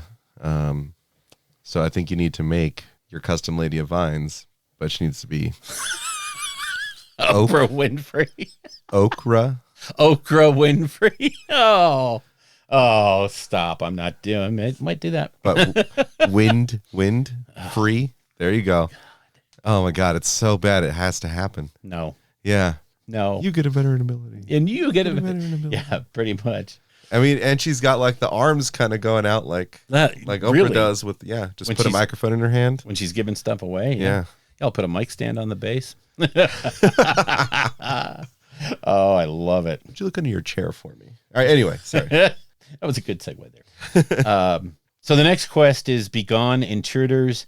Again, to complete the test, fight 4 Path to Glory battles using the. So these quests have nothing to do with your opponent. No major victories required. You literally do 4 quests or 4 games, 1 in each of the different seasons, and you get the quest. The enemy can't affect your ability to get these. So when you complete this quest, you can fight Path to Glory battles using the Awaken the Groves battle plan, which is the special battle plan from this Path to Glory. The next quest is the Sprouting of Victory. Same thing, fight 4 games with each with a different season. Nice. And remember, do whoever does last. When you complete the quest, you can add 1 unit to your order of battle that has a points value of 250 or less without spending any glory points to do so. Like, here, you get a unit. Oh, and by the way, I'm also going to give it a veteran ability, so. Yeah. All right. So, and then the last one is the Everqueen's Chorus. Again, play 4 games. When you complete this quest, change the casualty score of each unit on your order of battle to 0. I'm sorry, say what? Okay. Yeah, just now keep in mind, you have to play 4 games to get each one of the, and you can't, you can only have 1 quest active at a time. Yeah. So it's not like you can be working on all of these at once. So this is a very slow developing thing, but the benefit from each one of these quests is really big and it's impactful. And I think it's super thematic. I mean, it really captures that whole Sylvaneth mentality. Well, it also makes me think, just from a narrative perspective, if you're someone who's running like a narrative campaign and you have at least 1 Sylvaneth player, even multiple ones, what you can do is make it so, like, in terms of telling the story, each time the Sylvaneth player plays a game, it advances the season. Yeah. Right. And so, like, it shows that something happens over a matter of years, you know? I mean, because battles of this size wouldn't be happening every other day. Yeah. Right. Well, unless it's Skaven. Because there are billions of us and we're coming for you. But I think that would be a really fun, like, narrative hook. Yeah. Right. Oh, yeah. Particularly if there's only one Sylvaneth player. Sylvaneth player would be, It would be primo, because then it's like, all right, so this is and then if you could set up the boards that way, like if you really do like the good work, I think that would be pretty fun. Or if you're setting up a narrative event, right? Oh, yeah. And you have, at least 4 different tables, and each one's in a different season. And just And so, whatever season the Sylvaneth player is in, they have to be go on to that table. Yeah. Yep, that would be cool. Oh man, if I had that much free time and money, I would do that. That would be fun just to have. Right. Whew. So in a nutshell, that's the Sylvaneth Path to Glory. They only have one core enhancement. The Tree Lord can become a Tree Lord Ancient. That one costs 18 renown and 6 glory. That's not bad, actually. No, it really is not too bad. Yeah. And so a nice way to bump up your Tree Lord and maybe to get some Tree Lords to see some more play, even though now in this book they're going to see more play. So they were an afterthought in the last book. Now I think they're a thing. So again, Path to Glory for Sylvaneth, it's not over the top powerful, I think, because the army itself has enough tools to play on the board. So it didn't need to be crazy over the top, but it's very, very good. And very, very, I think it'll be a lot of fun to play, especially when you know your quests aren't dependent on if you win a major victory, you can do this. Or if you win a major victory, you get 1 quest point and then you can buy 1 quest point. Yeah. And this one, you just play 4 games and you're done with your quest, move on to the next one. So very cool. I love it. I think it sums up, I think we were talking at the store the other day that overall, I think the Sylvaneth Battle Tome is incredibly average, which in this day and age is really, really good because it's right up there with any other book. There's so many different builds in that book. You can do whatever you want. And to me, that's fantastic. You're no longer limited to a very specific type of Sylvaneth list. And now you can pretty much double down on Kurnothi. You can go with a movement heavy army. You can do whatever you want. It's fun. You can play Monster Mash. And it's still good because your Tree Lords, Tree Lord Ancients, and Drycha are, oh boy. And of course, Lady of Vines auto take. So that's my hot take from this book. Lady of Vines auto take. Well, I think for Sylvaneth, I mean, it's an army that so many people love. I mean, it has a great aesthetic. It has one of the, I think, most unique model ranges. Oh yeah. In all of AOS. Yep. And so I think it's incredibly popular for a number of those reasons. I mean, I have them too, right? I don't have a massive army, but I do have the army. And I find that they're very customizable. Yeah. Oh, yeah. They all have all kinds of personality, and they really stuck out, and to actually give them something where like they're playable, like they're not, broken out the gate. And I'm thankful for that. Yeah. Right? They're just really strong. Yeah. There's nothing in this book that stands out as, oh my God, no one can deal with this. What do we do? Nor is there anything in the book that's like, well, forget those, put them on the shelf. So even your basic dryads are really, really quite good because of the season of battle right now. And even if it wasn't, they'd still be quite good. Exactly. So end of Sylvaneth review. Let's talk dirty little rats. I meant, dirty little rats. All righty. Time to get down and dirty with the rats. Ew, rats. Call the exterminator. So I was kind of talking about it before, but I want to say that like there's so much of the Skaven and how they're structured in the book, in even the match play variant, that makes it so that there's a lot of fluff to it, because it's so much about like doing the right combination of Skaven leaders in order to overcome some sort of a threat. And like we all know that they're plotting against each other, right, at the end of the day, but they will still have combined arms in order to try and obtain a goal, which is why they have all their different funny things. Like if you have a Master Clan hero, they have access to this, but if you have 3, then they have access to this. And they do that sort of for like each one. And they didn't do too many like big updates. Obviously they didn't do any new model releases outside the Deathmaster. Right. So we're still languishing in old plastic and metal for who knows how long. I have to believe that's going to change soon though.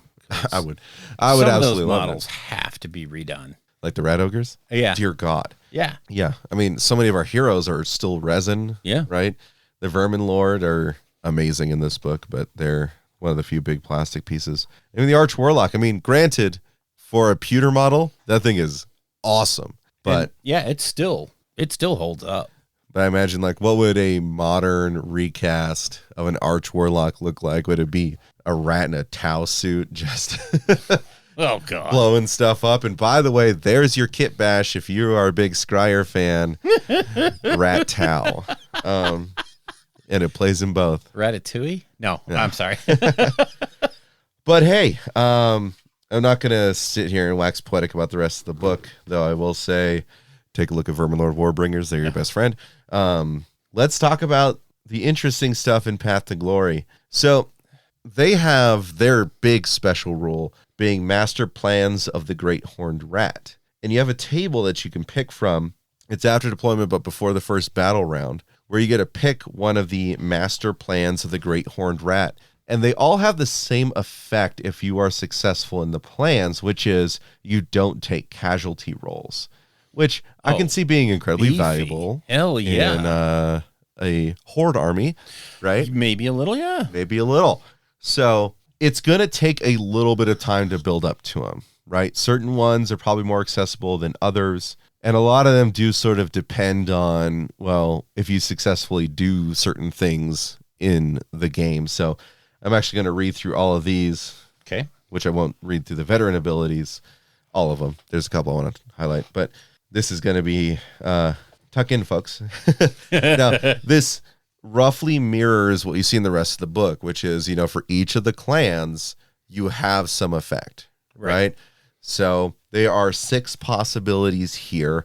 First one is Onslaught of Ruin. The master plan is carried out if 13 or more spells are successfully cast by friendly Master Clan wizards during this battle. All right, so it's Master Clan wizards. Yeah. Just so we know, all Master Clan wizards are double casters, Right. right?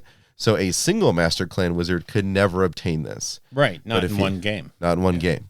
But if you have 2 Master Clan wizards, there's a possibility, right? Because you're getting about 4 spells per turn. I mean, 13's a lot, but again, it has to be successful. So, yeah, it's going to be tough. There's certain ways to, have better chances of that. If you get Thankful into your army, he's a +3 to cast. Sure.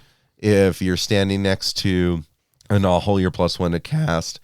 And you get to chew on that yummy warp stone. Or snort some warp dust, whatever you want to say.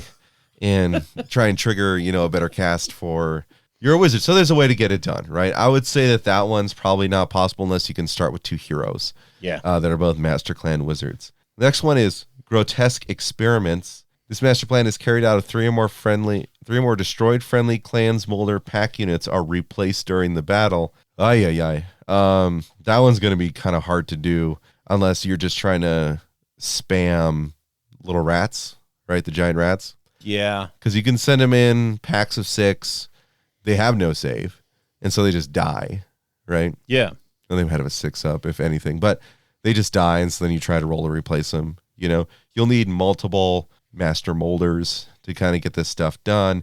You need to yeet all of your molder packs into things, I'm not confident that one's going to be terribly easy because it's still on a die roll. But the thing about Clan Molder is you get hell pit abominations. I mean, yeah, okay, but you get hell pits. Yeah, and I think like a long-term Path to Glory game, Yeah. Oh, Molder would be insane. Like if you've got 3 to 4 hell pits running around, depending on how you built out your territories and stuff. remind me to tell you about sometime in my newbiness when I charged a hell pit. Well, I think we talked about that before. I charged another unit and mistakenly brought the hell pit in. Oh my God. Yeah, hell pits haven't changed hardly at all from the last one to this one. They're still. I still wake up at night sometimes from that. Oh God, that Like was I'm going cool. like, dang it. Thanks a lot, Matt.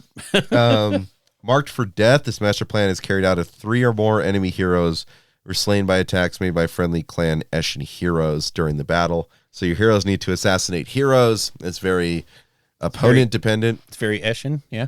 Not that it's not possible. I mean, they are pretty spiky with their. They can do this, especially like the Stormcast squishy heroes.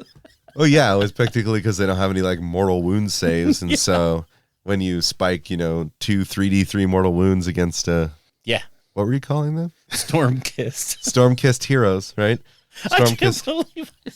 Storm-kissed Eternals. You have to paint them now with like pink armor and little hearts and stuff. Oh, right? God. I'm starting a Care Bear army. Oh, Okay. yeah. Yeah, I'm here for it. Endless Vermintide. Master plan is carried out of one or more friendly clan rats or storm vermin units wholly within each quarter of the battle when the battle ends. That causes you to spread your units out, diversify them, which is not impossible. I mean, you're going to be able to work towards stacking up that many battle line units anyway. Well, as clan rats and storm vermin, they're probably going to be looking that way anyway. Yeah, they're pretty stock standard for a lot of things. Yep. Murderous Ambush. Master plan, this is one I think is the easiest, is carried out of 4 or more weapon team units. Units begin this battle hidden, and all of those weapon team units are revealed in the same turn. The rule is that you can have 1 weapons team for every 10 models in the clan rat or storm vermin unit. So you have a unit of 40 clan rats, and oh look, all of them popped out at the same time. Auto win, right? Yeah, in terms of what this does. Yeah. Disciples of Disease. This one, you need 2 priests minimum to be able to do this in 5 rounds. Yeah. So you're going to have to stack priests. Again, this is one that's not going to come easy. Master plan is carried out of 10 or more prayers chanted by friendly clans. Pestilent priests are answered during this battle. As y'all know, generally you have a 3-up. Yeah. Successfully chant. You can get a 1-up, or a 2-up if you have a certain artifact. But yeah, boy, that's you got to have a minimum of 3 priests because you're going to not make some of those prayers. Yeah. So, wow, that's a tough one. And it just... That's going to be 15, and you're going to drop an average of 33%. So you need 3 chanting every single round to be able to don't mathematically do it. Yep. So, the quests are okay. They're kind of interesting. With the Vermin Lord one, so if you get a Vermin Lord in your list and you don't have a command trait, you do this quest. What you do is you go have a Vermin Lord fight in a Path to Glory battle, and then they just have to destroy any enemy unit, and they get whatever trait you anteed up. Nice. So, pretty easy, pretty straightforward. Ceaseless Assaults, this is the one that's tied to their Path to Glory battle, right? And it has this whole thing, like, if you win a major or minor victory, you complete this quest. Here's the funny thing. You go to the Tides of Vermin battle plan, right? And you can only win a major victory, or it's a draw. Okay. Well. So, maybe you guys should have shuffled ahead a couple pages. You know what you get out of it? What? At the end of the battle, each Skaven unit on the battlefield gains 1 extra renown point. Really? Yeah. This is my excited face. Yeah. Okay. There's literally nothing else you get out of it. Wow. Nothing else. I don't know. It's crazy. See, again, I think what they're doing is they're tailoring these quests and some parts of this book to the relative power of the army. Yeah. So. Yeah, and I think Skaven are pretty. Yeah, it's a good book. Good. Yeah. Like, yeah, not average. They have some really spiky things you can do. Yeah. Which are great. Then Unstoppable Vermintide. You complete this quest if you want a major victory, and there are at least 3 friendly Skaven units on the battlefield at the end of the battle. You can do 2 master plans the next battle. So that just gives you a greater chance of being able to, not have to take casualty. To accomplish one of them. But yeah, I mean, the benefit of achieving that master plan is so big. It is. It's huge. I mean, you do not make injury or casualty rolls. That's huge. Yep. So, I mean, it's... And it fits with the narrative of it, which is you just sending bodies into the grinder. Wave after wave of my rats. own men, right? Yeah. Turn off the killbots. Yeah. It's cool. Yeah, it's very strong for what it does for Path to Glory. Again, it's going to take you a few games to get there, so don't just, send your entire units into, a Mega Gargant and lose the game right away. Yeah. Got to play a little bit around that. And then the aggressive expansion one. This one's really interesting, particularly if you haven't loaded up Thanquol into your army yet. So if you have 6 or more territories and you win a major victory, in the next Path to Glory battle, you can include 1 additional unique Skaven leader in your army. So nice. Thanquol on Bone Ripper. And when you think about it, you have to control 6 or more territories. This isn't going to be something you pop in the 3rd game of the campaign. No. This is going to be at about the same time that everybody else has got something beefy coming down the board. So, yeah, that works. Yeah, it's not bad at all. And it's not that they're added to your army or anything. Right. It's just that, Thanquol wants to join you on the Glory. Yeah, right? you get this for a game. Yeah, and I mean, I love those where you get to play with a new toy Yeah. that doesn't have a debilitating effect on the overall campaign. Yeah, and if you want to be more fair about it, I mean, I don't know if it's more fair. You can take Screech, the Vermin King, Yeah. or you can take Slink Skittershank, the new name Deathmaster that comes with his crew, right? Yeah. So there are ways to play it out. I right? like it. I think it captures what the Skaven are all about. And, to me, those master plans and the ability to not roll injury and casualty, who wants to play a game against a Skaven player where half of his army doesn't show up on the table because of casualty roll, because of casualty points? Honestly, it's, if you're a tryhard, yeah, that's what you wish for. But if you're playing a narrative game, I'd like to play against your army, not a skeleton of your army. So I like this. I like this a lot. Yeah, yeah. The veteran abilities kind of mirror the same thing where they have like one that is an homage to each different clan. Yeah. Right. I just want to do a quick call out on the Eshin Poisons one, which is absurd. So, do at the start of the combat phase. In that phase, any unmodified wound roll with a melee weapon. If it's a 6, it's a Ren 3 damage 3 attack. Oh my God. Oh my God. No, I'm not playing.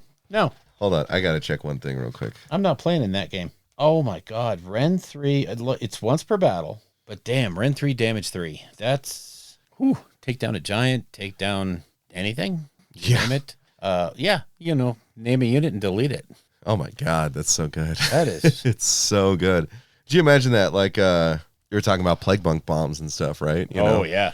Being able to stack all the attack bonuses up on them and then just send them in with like 5-6 attacks each, and you have the 6s to hit have -2 rend. Yeah. But if that's backstopped by 6s to wound or -3 damage, I mean, We only go up from here. Yeah.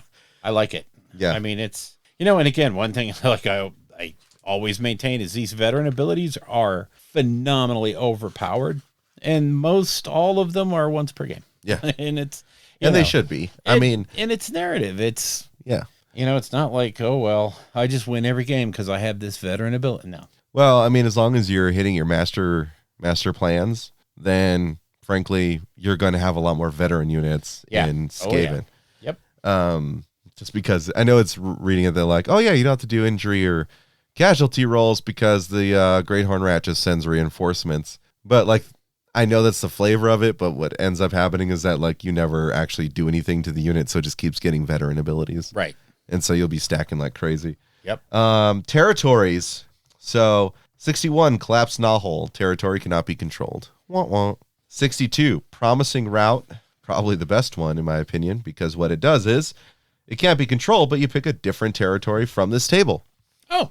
So you just get to pick what you want. You have the Underwarren. Has no effect until upgraded. It's upgraded with 10 GP. During deployment in the Path to Glory, if you can set up reserve units, you can place one friendly Skaven to one side, Skaven unit, and say that is set up in the Underwarren as a reserve unit. If you do so, at the end of your movement phase, you can set that unit up on the battlefield wholly within 6 inches of the battlefield edge and more than 7 inches from all enemy units. Nice.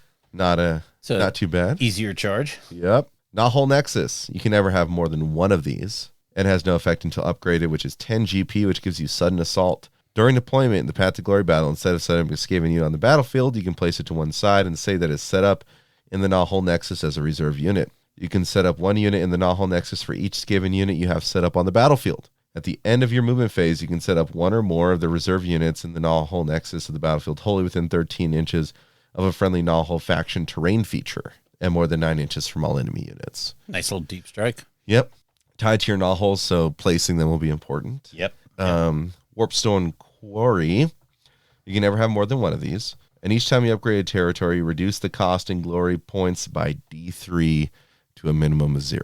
Okay. Oh boy. Upgrade 10 GP, warp powered expansion. In addition, you can make 2 exploration rolls in the aftermath sequence of the battle instead of 1. Nice. And then this one's spicy. You can never have more than one of these. 66 is Statue of Entropy. No effect until upgraded. Upgrade 20 GP. Subtract 1 from wound rolls for attacks made by enemy units in the first battle round of a Path to Glory battle. Wow. Okay. Just board wide, -1 to wound, first turn, every Path to Glory battle. Not bad. Not bad at all. Not bad at all. I mean, it costs you 20 GP. Yeah, but I mean, if you have the Warpstone Quarry, Yep, you're reducing that by D3. Yeah, that's true. 17, maybe. Yeah. I just, I'm a firm proponent of if you're playing Path to Glory, you don't roll. You get that, you start hitting that 6, you let the person pick. Yeah. Because that could be so huge, and rolling, on both of these tables, rolling a 61 is like you go from the ultimate high to the ultimate, well, I just got screwed. Yeah. So let people pick. So we have 3 core enhancements in this one. So you can have a Warlock Engineer become an Arch Warlock. That's not bad. Required renown points 6, glory point cost 6. Not bad. That's easy. Yeah, that's good. And then you have the Plague Priest to the Plague Furnace and the Grey Seer to the Screaming Bell, both 15 renown, 8 glory. Not too shabby. You kind of knew the Screaming Bell was going to be in there. Which, by the way, the Screaming Bell sucks. Well, like the worst thing that happened, like it was all right, and then they made it cost 60 points more. yeah. And that just, no thank you. Yeah, they kind of took the usefulness away. But I know, like I have a Screaming Bell built, and I'm like, well, I'm never going to use it, I guess, unless I want to do like a Path to Glory army. I think they're really doubling down on this should be a horde army. Oh yeah, yeah, And the special weird stuff should be only if you really want to. yeah. It's, you kind of had that like special egg you were walking around hoping you can hatch something great out of it. Yeah. And at 265, it was like, this makes it interesting, considering Vermin Lords are between 345, I want to say, and 415. You can summon Screech out of it, But then they put it like 325. I'm going like, no. Wow. That's much. 325. And it doesn't do 325 points worth of things, You're spending that premium for the opportunity cost, I guess. Yeah. And, anything that you're paying big points for and then it goes to a random number generator. Yeah. That hurts. Yep. And then we also, have the War Scroll battalions. Yep. These are rehashed from some of the old stuff. But what's kind of cool about this is they, in a way, feed into the master plans. So Yeah. I think it'd be fun to work that stuff out. But I mean, that's the long and short of Skaven. Like I said, they're super themey and fluffy anyway, and story based anyway. And so this is really, you can look at it and say, what is the master plan that I want to achieve, and sort of decide how you're going to flex into that, right? So if you're going to be a Eshin player, it's going to be a while before you can hit a master plan, so you might want to have a backstop. Yeah. If you're master clan, try and get as many casters as you can. I mean, most people are talking like their lists are put Grey Seer in the list and then figure out the rest from there. And then go from there, yeah. 125 point foot hero that has 2 cast and 2 dispel is absurd. It's so very nice. Yeah, I think both of these books really have started to capture the traditional way that you think about these two armies. Now, with Skaven, you have years of tradition. With Sylvaneth, I mean, they literally came out for Age of Sigmar. But in their heyday, they played a certain way, and a lot of people found that to be very, very fun. Yeah. And they have been divorced from that for some time. And I think now they go back to being that elite movie army that you just can't nail down. Yeah. And whereas the Skaven remain that you have to deal with my blobs of troops, and at the same time you have to be thinking about my characters who are out there ruining your day in many different ways. So it's the ultimate like screening army, if you will. Yeah. So yeah, I think they captured the flavor for both of these in the Path to Glories really, really well. I love the ramp up to the Sylvaneth, to their quests.